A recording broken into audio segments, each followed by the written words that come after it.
Capítulo 4. Compreensão mútua. Além dos pronomes nós e nossos, existem outros itens fundamentais para o casamento bem-sucedido. Em uma lista dos 7 maiores motivos para o divórcio, a infelicidade foi destacada como primeira causa. Então, equivale afirmar que a felicidade é a tônica para o sucesso matrimonial. Ninguém pensa um dia casar para ser infeliz. Todos sonham com um casamento feliz. Consciente desta realidade, trazemos nesta série os conceitos fundamentais para a permanência da felicidade mútua, fruto da compreensão recíproca. Se por um lado, a felicidade é a força motora para o sucesso matrimonial, por outro, ela é como uma bateria que necessita de ser recarregada, de uma planta que precisa ser regada para não arriscar morrer. Apesar de ser tão forte a ponto de vencer grandes barreiras, derrubar fortalezas, abater gigantes, sempre tem espaço para crescer. Para um bom crescimento, se faz necessário cuidado com o terreno. É preciso substituir as ervas daninhas pelos adubos. Como filho de agricultor, aprendi bem cedo que o cuidado com o terreno faz a diferença. Pois, às vezes as ervas daninhas surgiam bem cedo na lavoura, sendo necessário a remoção dessas ervas indesejáveis antes que a plantação fosse sufocada pelas mesmas. Alguns desses insos nasciam bem juntos com o milho que tínhamos que dispensar a enxada e removê-los com as próprias mãos, evitando cortar o milho. Então, o resultado sempre era compensador. Lembro-me de um dos vizinhos que disse ao meu pai: "Compadre Otacílio, a nossa terra é praticamente a mesma e por que, então, o senhor planta menos que nós e colhe quase o dobro? Qual é a razão?" Certamente, o segredo estava nos cuidados básicos, preparativo do terreno, na seleção da semente e no cuidado de remover as ervas danosas. Da mesma forma, o sucesso no casamento está relacionado à maneira como é semeada a felicidade na vida do cônjuge. Em vista disso, constatamos a necessidade de conhecimento dos fatores que contribuem para o desenvolvimento da felicidade na vida conjugal. Assim sendo, escolhemos desenvolver o tema sobre a compreensão mútua. Entendemos que a arte de compreender o cônjuge é extremamente importante para fazê-lo feliz, ao passo que a falta de compreensão nos leva a cometer inúmeras injustiças. Infelizmente é o que alguns homens praticam quase que diariamente com a pessoa que deixou tudo para o segui-lo e fazê-lo feliz. Quando somos cobrados pela falta de compreensão com a esposa, geralmente respondemos literalmente: "Quem entenderá as mulheres? Elas são muito complicadas."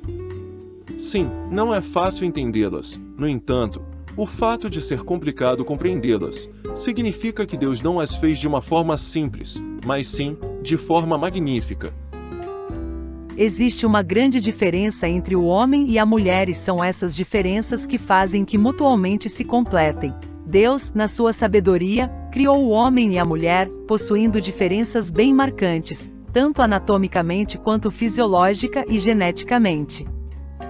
Imagine o tamanho da monotonia, se as mulheres fossem iguaizinhas aos homens. Quando a mulher espera do homem que esse seja compreensível, ela está aguardando algo impossível da parte dele? Certamente não, simplesmente espera que o companheiro cumpra com o seu dever. Não diga que é difícil compreendê-las. Diante de tal afirmativa, elas podem protestar.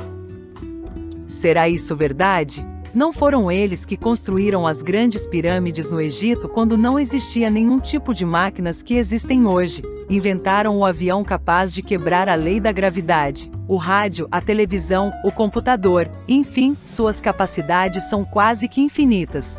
Como acreditar nessa conversinha medíocre? Vocês não querem mesmo é compreender a gente.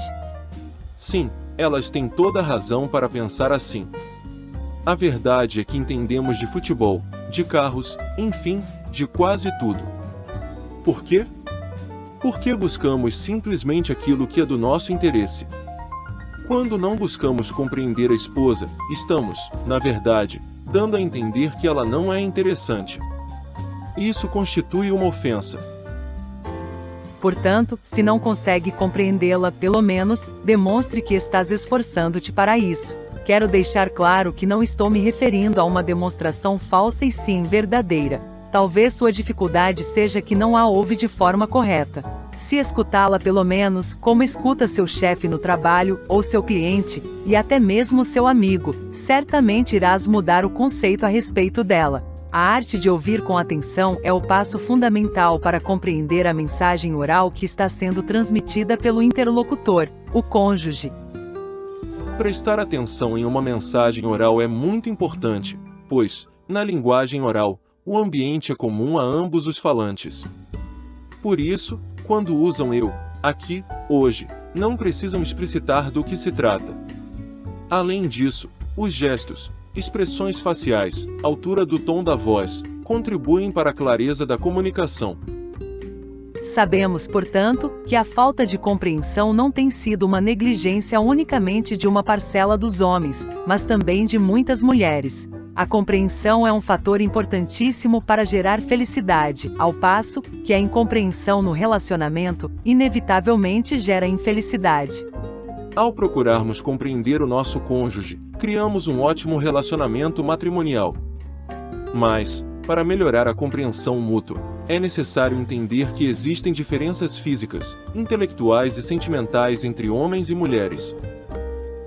Quando se fala na diferença entre homem e mulher, além das diferenças físicas, outros dois pontos são levantados: intelectualidade e sentimentalidade.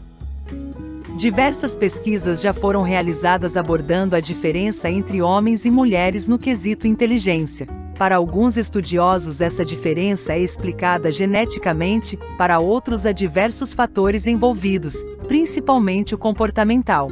A psicologia popular estabeleceu uma diferença crucial entre os sexos. Os homens são mais rápidos no raciocínio matemático e espacial, já as mulheres são melhores com as palavras. Essa ideia se baseia em estatísticas, onde a média das mulheres é ligeiramente melhor que a dos homens em raciocínio verbal. Já a média masculina é ligeiramente melhor do que a feminina nos testes de habilidade espacial. Essa diferença só é detectada na média. Isso significa que tem muitas pessoas, homens e mulheres, que possuem habilidades verbais e espaciais semelhantes. Além disso, a diferença da média é muito sutil. Muitos confundem a média estatística com o valor individual, ou seja, a média de mulheres que têm mais habilidades com as palavras pode ser superior da média masculina, mas isso não significa que não haja homens com a mesma habilidade. Pode ser que essa diferença seja determinada biologicamente, como também seja ligada a uma predisposição, uma facilidade maior para uma coisa ou para outra, mas pode ser também uma determinação cultural. Essa diferença só é detectada na média. Isso significa que tem muitas pessoas, homens e mulheres, que possuem habilidades verbais e espaciais semelhantes. Além disso, a diferença da média é muito sutil, pois, se você não estuda matemática, obviamente terá maior dificuldade do que alguém que estuda. Isso funciona para homens e mulheres. Se um sexo pratica mais do que o outro as atividades ligadas ao raciocínio matemático, isso acarretará numa diferença entre eles. Já as diferenças emocionais podemos dizer que são bem mais claras. Seria basicamente o que muitas pessoas dizem: o homem pensa com o cérebro, a mulher, com o coração. Veremos a seguir as diferenças de habilidade física entre o corpo masculino e feminino. As diferenças entre os corpos femininos e masculinos são mais do que apenas a aparência, como a altura e o peso, também tem a ver com as habilidades físicas de cada um. Mesmo com exceções, normalmente os homens têm vantagens em relação à mulher comum no que se trata de resistência cardiovascular, rapidez na queima de gordura e na criação de músculos. Crescimento de músculos. Quando homens e mulheres passam pelo mesmo tipo de treino intensivo, normalmente os homens criam músculos maiores. A razão dessa disparidade tem a ver com a quantidade de fibra muscular do tipo 1 ou 2. As mulheres têm uma quantidade igual das duas, enquanto os homens apresentam muito mais do tipo 2. Elas são as fibras de contração rápida, usadas para potência, enquanto as outras são lentas, usadas para aeróbica. Isso evita mulheres aumentem seus músculos tanto quanto homens com o mesmo treino. Os homens têm uma porcentagem de gordura corporal menor do que as mulheres. Uma faixa saudável para eles é entre 10 e 15%, enquanto para elas, de 20 a 25%. Quando acumula excesso de gordura, o corpo masculino tende a armazená-la na região abdominal e o feminino, nos quadris. A distribuição simples de gordura dá aos homens vantagem ao circulá-la e queimá-la. De acordo com os pesquisadores Chantal Vella e Len Kravitz, em um estudo publicado em 2002, a gordura armazenada na região abdominal é mais suscetível ao estímulo da epinefrina do que a dos quadris. Os homens também têm um metabolismo mais acelerado do que as mulheres. Os homens demonstraram ter um nível inicial melhor de VO2 max, que é a quantidade máxima de oxigênio que o corpo suporta fazendo o máximo de esforço. O corpo masculino sem treino tem o valor VO2 max de 3,5 litros por minuto, enquanto o corpo feminino, 2,0 L mínimo. Essa diferença é devido à disparidade de tamanhos entre homens e mulheres e ao fato de que a mulher tem maior percentual de gordura.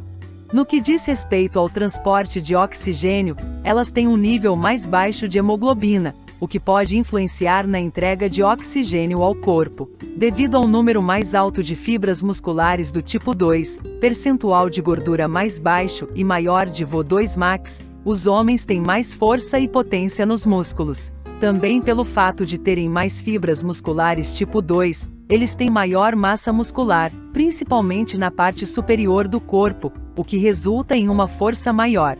As vantagens da potência vêm do tipo das fibras e das medidas de VO2. Em média, os homens têm um pico de potência e potência em geral significativamente maior e quando ajustado ao peso corporal. Consequentemente, as diferenças são enormes, e se não houver um conhecimento destas realidades, fica difícil desenvolver a compreensão mútua. Muitos casais convivem com conflitos permanentes. Não é que são maus e nem porque não existe amor entre eles e sim, porque desconhecem o fato das diferenças e por cuja razão não se entendem. O Senhor Deus falou através do profeta Oséias dizendo: "O meu povo foi destruído, porque lhe faltou conhecimento." Oséias 4:6. Consequentemente, as diferenças são enormes, e se não houver um conhecimento destas realidades, fica difícil desenvolver a compreensão mútua. Adquirimos conhecimento através da experiência, lendo a Bíblia, participando de reuniões para casais, observando a convivência que desfrutam de um casamento bem-sucedido e lendo bons livros sobre vida conjugal. Existe uma enorme diferença entre o homem e a mulher. O contínuo reconhecimento e aprendizado destas diferenças ajudam o casal a descobrir novas maneiras de melhorar o relacionamento. Entender estas diferenças resolve muitas frustrações causadas pelo desconhecimento do sexo oposto. Os desentendimentos poderão ser evitados. Não somente o homem e a mulher comunicam-se diferentemente, mas eles pensam, sentem, percebem, reagem, respondem, amam, necessitam e apreciam diferentemente. O homem é um ser racional e a mulher um ser emocional. Isto não significa dizer que as mulheres são menos inteligentes do que os homens, apenas que os homens pensam e agem diferente. Está provado que elas são tão inteligentes ou mais que os homens. Da mesma forma, não quer dizer que os homens são seres sem emoções. O homem é um ser emocional tanto quanto a mulher, mas na maioria das vezes, é a razão quem guia suas atitudes. Logo, a mulher é um ser racional tanto quanto o homem, mas na maioria das vezes, permite que as emoções a controlem. Veja alguns exemplos. O bebê de 2 meses chora intensamente por 3 dias. Cólicas terríveis fazem a indefesa criatura se contorcer de dor. A mãe, desesperada, anda para lá e para cá, balançando a criança. Ela já tentou de tudo, mas nada parece surtir efeito. O pai dorme o sono dos justos. A mulher não consegue entender como o marido pode dormir desta maneira. Chateada, ela diz para si mesma: "Ele não me ama, nem liga para o filho. Como pode roncar tão profundamente e me deixar sozinha com o menino?" Neste caso, a atitude do homem nada tem a ver com amor. Ele simplesmente racionalizou a questão. Minha mulher está cuidando da criança. Ela sabe cuidar muito melhor do que eu. Não há nada que eu possa fazer para ajudar. Ela já está acordada e eu tenho que levantar cedo. Portanto, vou descansar. Qualquer coisa que acontecer, ela vai me chamar. Suponha que aconteça diferente. O homem penalizado se oferece para ficar com o neném. Diz ele: "Já faz 2 noites que você não dorme, querida. Nesta noite eu fico com o Juninho." A esposa, com corda duvidosa, deita remexendo-se na cama, sem conciliar o sono, pois não consegue ficar tranquila com o choro da criança, nem confiar nos cuidados do marido, pensa consigo mesma. Coitadinho do João, lá sozinho com o nenê, vou lhe fazer companhia. João, no mesmo instante que a vê, lhe entrega o Juninho aliviado, corre para a cama e dorme como uma criança. Novamente, as atitudes neste caso nada têm a ver com amor ou irresponsabilidade, simplesmente o homem e a mulher são diferentes. Outra diferença é quanto ao estímulo sexual. O homem é estimulado principalmente pela vista. Apenas um olhar é suficiente para que tudo comece a acontecer. Basta ver a esposa trocar de roupa para que os estímulos sexuais o coloquem em estado de alerta. Mesmo que o homem nem esteja pensando em sexo, uma rápida olhada, um pequeno gesto ou um pequeno descuido da mulher ao sentar-se, já basta para excitá-lo. Como a terra nunca se farta de água, o fogo nunca se farta de queimar e a morte que nunca se farta de matar, assim são os olhos de um homem que nunca se fartam de olhar. Enquanto o olhar é o principal gatilho iniciador do processo sexual no homem, a mulher é estimulada por várias outras maneiras. Ela precisa ser tocada e acariciada para que o processo de excitação sexual se inicie. Para ela não basta ver. O homem deve, então, descobrir as partes erógenas da mulher, que são as áreas do corpo mais sensíveis ao toque e ao prazer. A nuca, o joelho, as áreas em torno das axilas, as coxas, as orelhas, a ponta dos dedos, o pescoço, o umbigo, o clitóris, os cabelos, os seios. São alguns exemplos destas áreas. Os cânticos de Salomão descrevem com clareza e poesia estas áreas.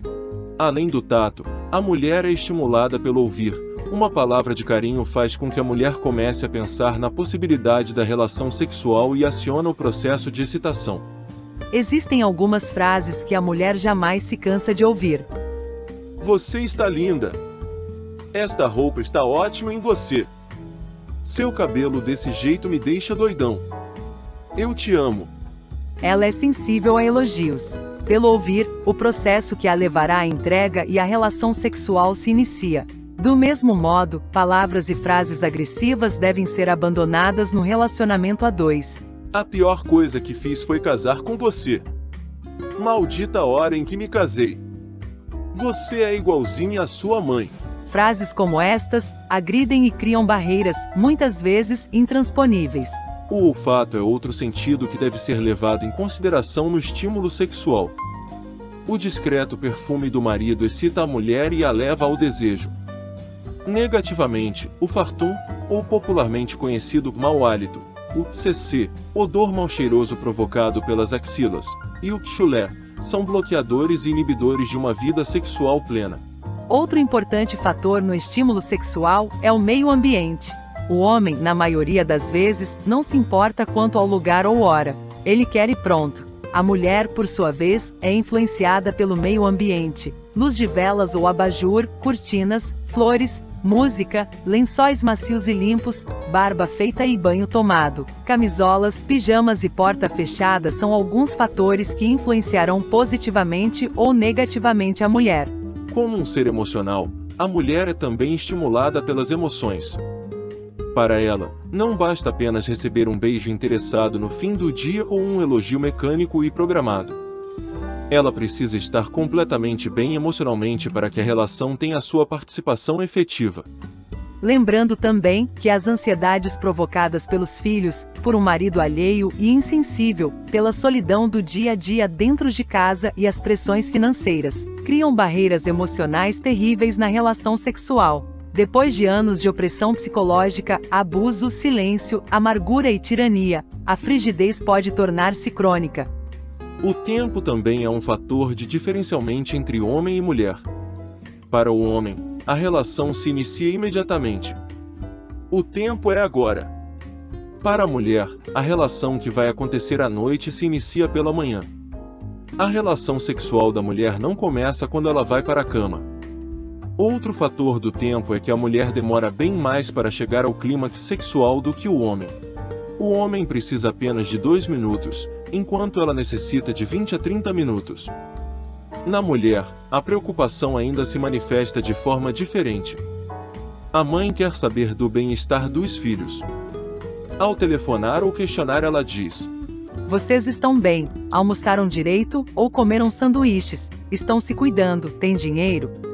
O pai, por sua vez, não se preocupa se os filhos estão bem, sua preocupação é se os filhos estão prontos para a vida. Vocês pagaram as contas, tiraram boas notas na escola, estão trabalhando ou dormindo o dia inteiro? Estas comumente são as perguntas do pai, muito mais preocupado em fazer dos filhos homens, do que saber se eles estão se sentindo felizes. Muitas são as diferenças entre homem e mulher. Ao mencionar algumas delas, temos como objetivo abrir um novo rumo na importante arte do diálogo. Problemas podem ser evitados e resolvidos simplesmente conhecendo estas diferenças.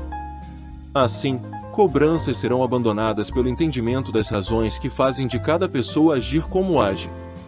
Na maioria das vezes, elas não são movidas pela desconsideração ou uma entrega sem reservas, experimentando a beleza, alegria e crescente felicidade no relacionamento conjugal. O desejo gratuito de ferir, mas sim pelas diferenças que existem em cada pessoa. O diálogo e compreensão mútua dão início a um amor maduro, que cresce sobre sólidas e saudáveis bases. Como resultado, acontece um profundo entendimento, que abrirá as portas para uma entrega sem reservas, experimentando a beleza, alegria e crescente felicidade do sexo sem pecado. Agora que você está ciente das nuances entre homens e mulheres, tornou-se mais simples administrar a compreensão mútua. Ao empregar o amor altruísta, uma arte que busca o bem-estar do próximo sem considerar interesses pessoais, juntamente com a compreensão mútua, uma poderosa ferramenta para moderar as consequências, você certamente promoverá mudanças significativas e benéficas em seu relacionamento conjugal. No entanto, se negligenciar a cortesia, uma característica que reflete amabilidade e gentileza, seu casamento pode retroceder. Para evitar tal cenário, coloque em prática o próximo capítulo. Ao fazê-lo, perceberá que a cortesia pode, sem dúvida, gerar impactos incrivelmente positivos na vida do seu cônjuge.